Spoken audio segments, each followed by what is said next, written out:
My parents forced me to lose weight for my sister's wedding, but after my transformation, they couldn't handle my success.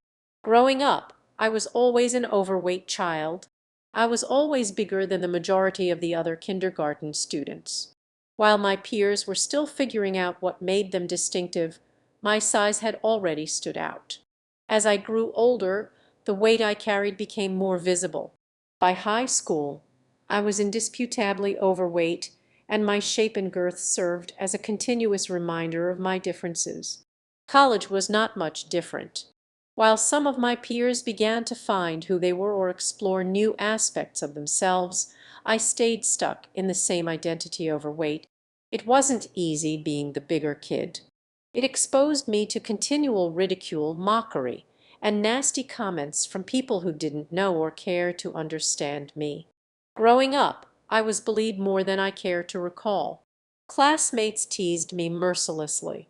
Their insults ate away at me, creating profound self-doubt that felt impossible to overcome. They'd call me names, tell crude jokes, and I'd frequently be the punchline. I was always singled out as if I were somehow unworthy of affection or companionship. I was continually excluded from games, parties, and gatherings. It felt like I was always on the outside, watching everyone else go through the regular ups and downs of childhood and adolescence from a distance I couldn't reach. These years of bullying influenced how I perceived myself and responded to the world. I felt out of place with others, so I sought sanctuary in books. I lost myself in literature and stories that helped me escape my daily troubles. Books did not judge me, they did not ridicule me. I became known as the nerd, and I didn't like it all that much. Bonnie, my younger sister, was very different from me. She was only a year younger and possessed an effortless charisma that drew others to her. Bonnie thrived in social situations, whereas I was shy and reserved. She had a fascinating personality. She could walk into a room and instantly have everyone smiling, laughing, and absolutely fascinated by her. Bonnie didn't just make friends easily, she seemed to have an intrinsic ability to persuade people to support her, almost as if she were the sun around which everyone gravitated. Regardless of our differences, I adored her. I took my job as her older sister seriously, feeling fiercely protective whenever she needed it. When she began attending the same high school as I did, I was overjoyed. Initially, being Bonnie's older sister made me feel proud, as if I had a particular place in her life. However, as she grew older, things began to change. As Bonnie settled into high school and began to create her own personality, I noticed a difference in how she perceived me. She began to see how different we were and how differently we were treated. Whereas I was the bookish, quiet type, I observed as she became aware of my eccentricities and insecurities, which had previously made me appear uncool. Bonnie began to distance herself from me as she found new friends. She would then try to actively ignore or avoid me at school. That hurt. It genuinely pained me that my own sister saw me as inferior. Nonetheless, I did my best to accept her decision and give her the distance she appeared to require. Gradually, Bonnie stopped ignoring me and began associating with others who made me feel like an outcast. Bonnie and her friends would take advantage of any opportunity to humiliate me. Whenever we met in the corridors or at lunch, they'd taunt me in front of other students, or worse, try to trip me as I passed by with my lunch tray just to make everyone laugh. It felt like I was losing her not to new people, but to the same taunting and abusive behavior I'd been subjected to for so long. I was always on guard, attempting to avoid not just my peers' criticism, but also the humiliation inflicted by my own sister. It hurt a lot, especially because it came from someone I had always admired and looked up to. When Bonnie invited her friends over, they would rush into my room without knocking, then laugh and gesture at my body. They'd fling insults like geek and fatty at me as if they were nothing. I felt like a zoo animal, as if I were their source of entertainment. When they entered my personal space in my room, I felt small and alone, as if I were an alien in my own home. I tried to explain it to my parents several times, hoping they would realize how tough it was for me to deal with Bonnie's behavior, but every time I brought it up they dismissed my worries. They'd smile and defend her actions, claiming that this was how siblings bond, that Bonnie was only playing around with me. They told me it was harmless, even suggesting that I loosen up. They said I was older and should be more patient and resilient. Not only did I face years of bullying from my peers, including my own sister, but my concerns were repeatedly rejected by my parents. It made me feel isolated, as if no one in my own family realized or understood how deeply it hurt. The only time I ever felt properly noticed by our parents was when I received my grades. Academics had always come effortlessly to me, and I became accustomed to receiving high grades. In a way, it was the one area where I felt superior to everyone else. It was also the one way I could make my parents proud, the one part of my life that they appeared to actually care about. My parents enjoyed bragging about my accomplishments to friends and relatives, portraying me as the family scholar, as if my grades were evidence of their parenting prowess. But Bonnie detested the analogies. She was not an academic overachiever, nor did she want to be. Our parents' constant reminders of my accomplishments made her resentful. They used my grades as an example, meaning that she needed to do the same. I could always tell she was frustrated and angry, which is probably why she did what she did to me. Bonnie would occasionally attempt to destroy my hard work to get back at me. She would sneak into my room in the middle of the night and grab my homework, often just before a major task was due. I'd wake up the next morning to find my perfectly completed work stolen. Panic would set in, and I'd feverishly hunt through my books, papers, and files, becoming increasingly anxious with each passing minute. And there she'd be, smirking, watching me from the doorway, relishing every moment of my anxiety. To her it was a minor victory, way to bring me down a peg and remind me that I wasn't invincible. She understood how important my grades were to me, how much of my self-worth I had invested in them, and she enjoyed disturbing that aspect of my life. I only found out about her stealing my assignments years later, when she drunkenly admitted it one evening. My relationship with Bonnie has softened over time, but we are still far from close. You could say we've matured a little, and some of the animosity from our youth has dissipated. However, the strong closeness that siblings often enjoy did not fully emerge between us. After graduation, I moved out and started a new life in a new city with an interesting job and new opportunities. This meant I didn't see my family as much. As time passed, our communications became limited to occasional phone calls or texts.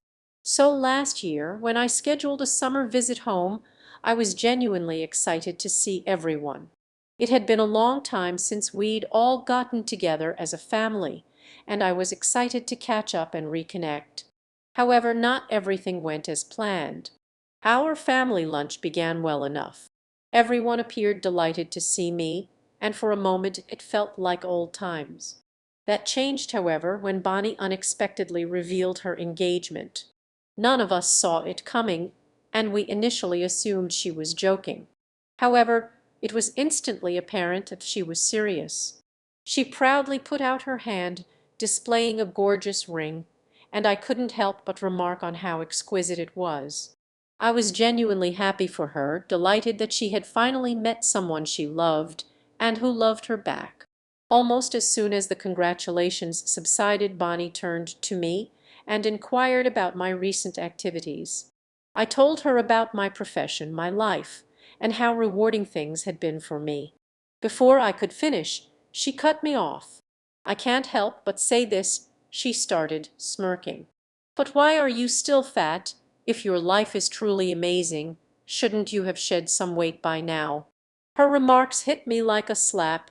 The room became uncomfortably silent, and I could feel everyone's gaze on me, waiting to see how I would respond. I merely shrugged and tried to laugh awkwardly at her comment, but my parents immediately joined in to criticize me. They began discussing how I was still obese and unmarried, and how they were concerned I would never have children. I felt so mortified hearing them talk like that. My accomplishments, the work I was proud of, the life I had made for myself in another city, it didn't seem to matter in their eyes. They were just concerned with my weight and the fact that I didn't have my own family. As my parents and sister continued to talk about me, their comments wound deeper than I imagined. I had spent years eventually discovering myself, gaining confidence and freedom, but in those moments I felt like the same nervous, awkward teenager. I had always been anxious for my family's acceptance and approval.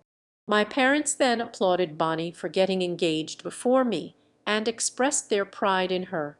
To them, I was the inferior child, successful, but not quite enough. What was supposed to be a happy family reunion had swiftly turned into a heartbreaking reminder of old scars. At that point, I felt more like an outsider than ever. Bonnie did not stop. She continued to ask probing questions. "So, when are you getting married? I mean, do you even have a boyfriend?" She was blatantly mocking me in front of everyone by bringing up my romantic life. My parents soon jumped on the subject, agreeing with Bonnie that it was past time for me to find someone before it was too late. They pointed out how Bonnie, being younger, was settling down before me, while I, the older one, was wasting my life away at work. I attempted to argue that I liked my life the way it was, that my work and freedom provided me with fulfillment. My career paid well, and I was passionate about it. So why did I need to meet a spouse or have a child to be happy? I am content just the way I am, I informed them, but my words didn't seem to register. My mother especially appeared contemptuous. She gave me a sharp look and taunted me, "What's the point of earning all that money if you don't have anyone to come home to?" It was as if she couldn't believe that happiness existed outside of marriage or family. Sitting there, I had the typical feeling of being misunderstood, that my life choices were disregarded. This was my family, and they were supposed to know me best. However, they seemed to be preoccupied with a different definition of happiness than mine. I had come home seeking connection and warmth, but instead I got judgment and taunts. Bonnie then smirked and added, "I expect you to at least have a +1 by the time my wedding rolls around." She chuckled and kept going. "I don't want people thinking my sister is some old miserable woman all alone while I'm getting married."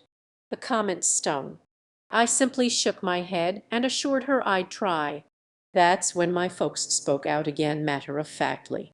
"Bonnie's wedding is almost a year away. Even if you can't find a partner, you could at least try to lose weight and look more presentable for her wedding," they suggested.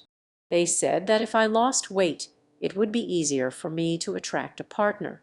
Bonnie enthusiastically agreed with them.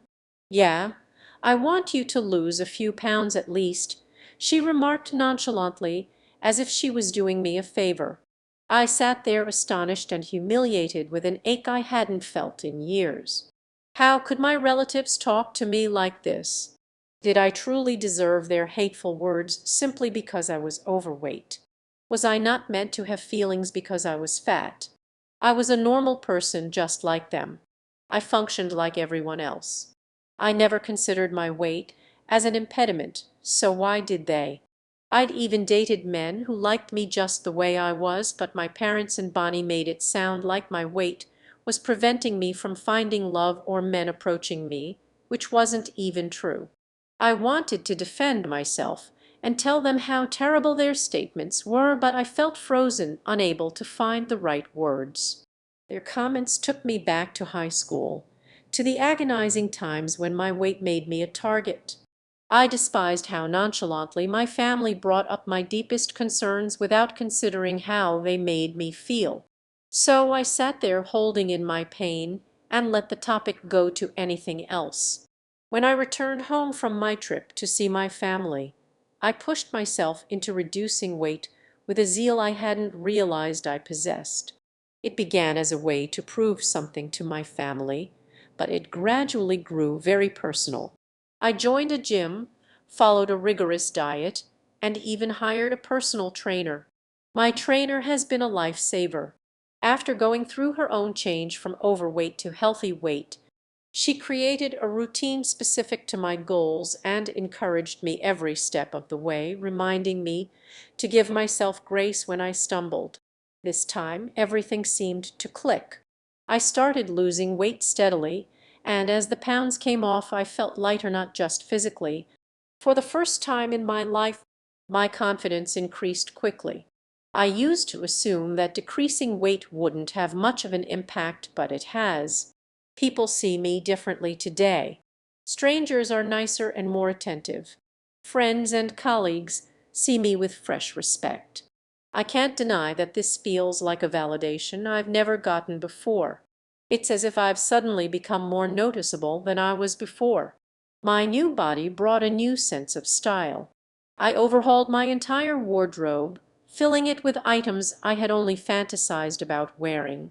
I even opted for a full hair makeover, attempting a daring and trendy style that I would have been too afraid to try in the past. Perhaps it seems expensive, but I've never felt so good. I look in the mirror now and don't recognize the person staring back. It's like meeting a version of myself that I never knew existed. I'm proud of how far I've come, not just because I lost weight, but also because I gained confidence and self-assurance. With Bonnie's wedding just 2 weeks away, my family has invited me to fly down and join them for lunch next week to finalize the plans for her special day. But I don't feel like returning home. I don't want my family to ridicule me again or make me feel tiny, especially now that I'm finally feeling good about myself. I don't want to go to Bonnie's wedding anymore because of how she and my parents have treated me. But I know if I don't go, they'll be furious and give me a long lecture about how family is family, and how no matter how heartbroken I am, I must be present for Bonnie's big day. Update 1. Wow, I'm overwhelmed by everyone's response. Some of your proposals are truly humorous. I can't believe you are encouraging me to show up and mess with my sister now that I've lost so much weight. Growing up as a fat kid had a negative impact on my self-esteem, particularly in terms of how I perceived myself. I struggled with self-doubt for a long time, always believing that I wasn't good enough or didn't measure up to others. But reading all of your responses has been a game changer. It's as if you've helped me see myself in a completely new light, and I'm finally starting to feel more confident than I ever have. In fact, I'm seriously considering turning up to my family's lunch and shocking them. They haven't seen me in a long time, and since I don't use social media, they have no idea how much weight I've dropped. It will be interesting to witness their reactions.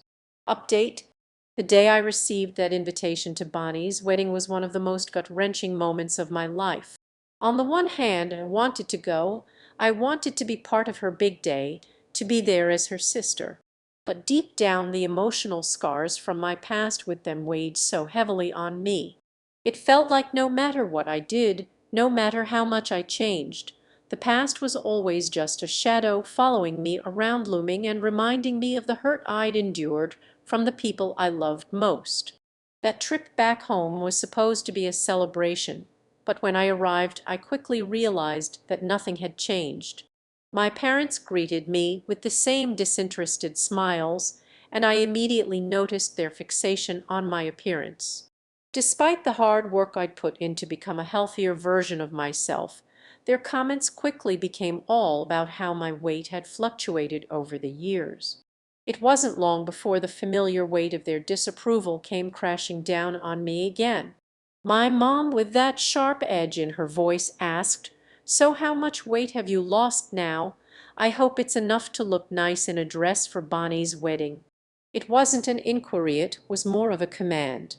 And my daddy added his own passive-aggressive comment about how it would be nice if I could settle down and find a partner, maybe now that I've lost a bit of weight.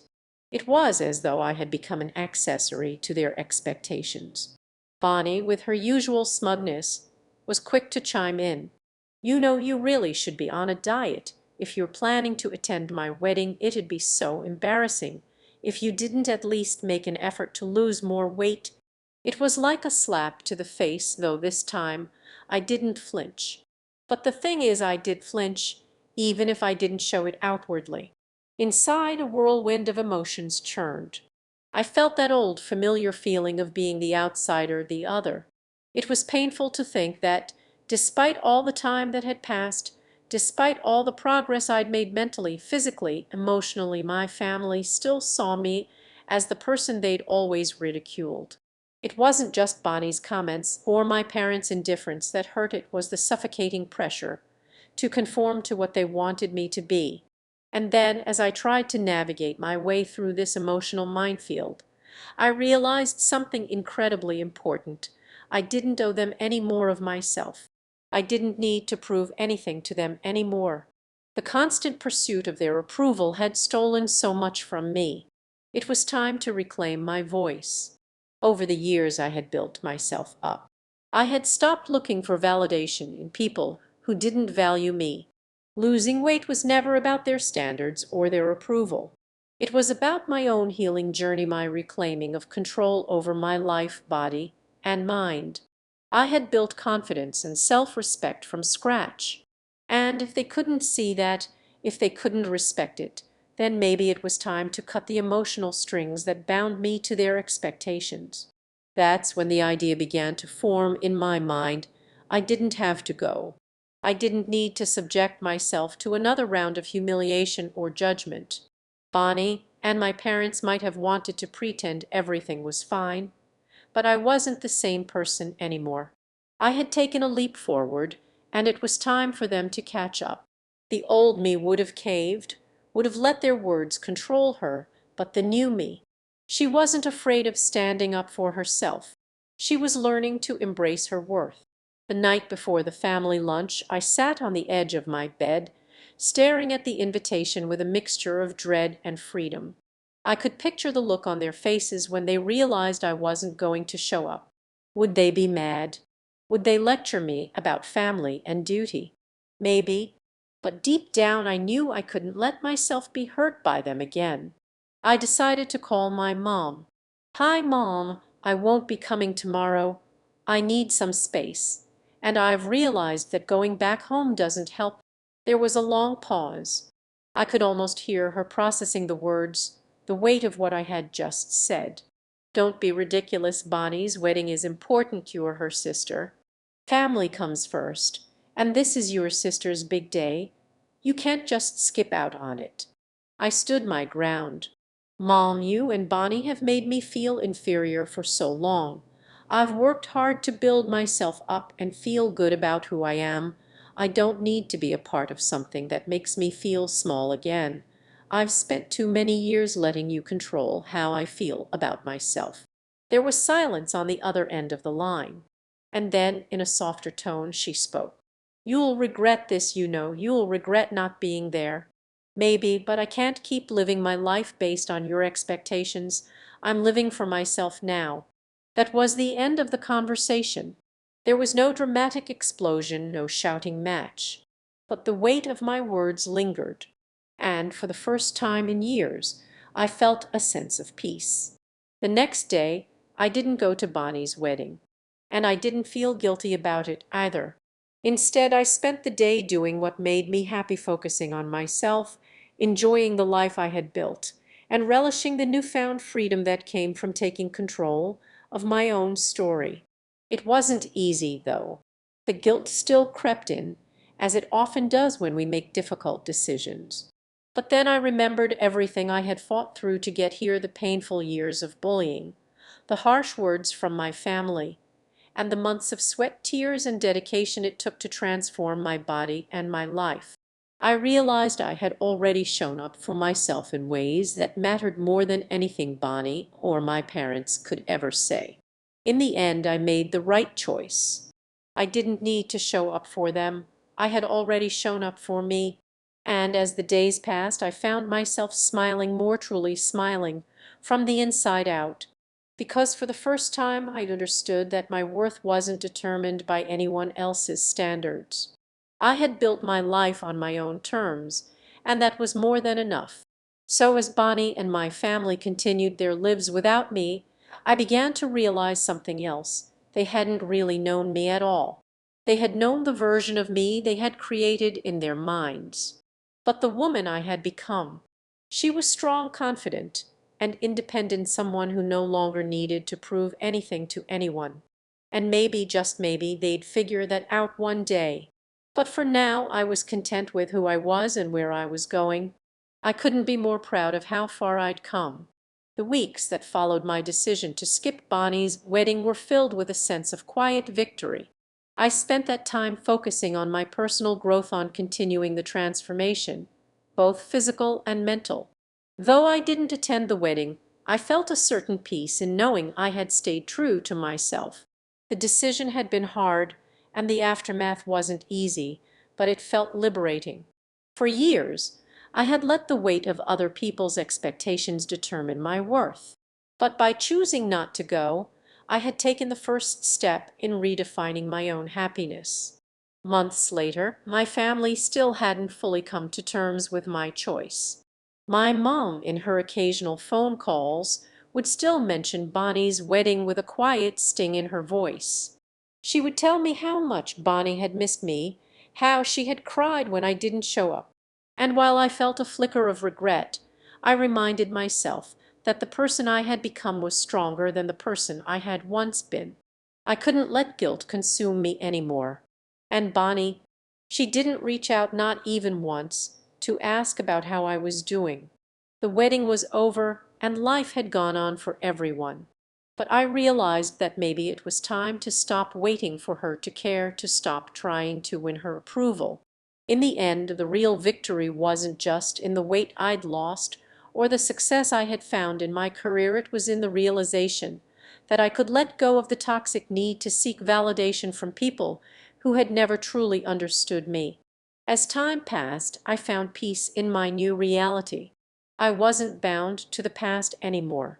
I had shed more than just physical weight. I had shed the chains of doubt, shame, and the need for others' acceptance. I had learned the most valuable lesson of all, that true happiness comes from within. It's not something you earn through validation or approval. It's something you create for yourself. So I lived my life. I embraced each day with confidence, no longer weighed down by the opinions of others. I surrounded myself with people who lifted me up, who saw me for who I truly was, not just for how I looked or the number on a scale. I found joy in the things that mattered most: my work, my personal growth, and the people who made me feel loved and appreciated. Eventually, Bonnie reached out, but it wasn't what I expected. One evening, I got a text from her saying, "Hey, can we talk?" The conversation was awkward at first, filled with a kind of forced politeness, but slowly it began to shift. She admitted that, in her own way, she had been struggling too. And while the road to healing our relationship wasn't instant, it was a start. A small one, but a start nonetheless. The truth is, I didn't need to prove anything to my family anymore. I had learned that I was enough just as I was. And if that was something they couldn't see, that was no longer my problem. As for Bonnie's wedding, it came and went. I didn't attend, and for once, I didn't feel the sting of missing out. I had something more important now, a sense of self-respect, a newfound love for the person I had become, and a deeper understanding that I was worthy of my own love and acceptance, no matter what anyone else thought. In the end, that was the real victory. Not the wedding, not the weight loss, not the past, but the present and the future.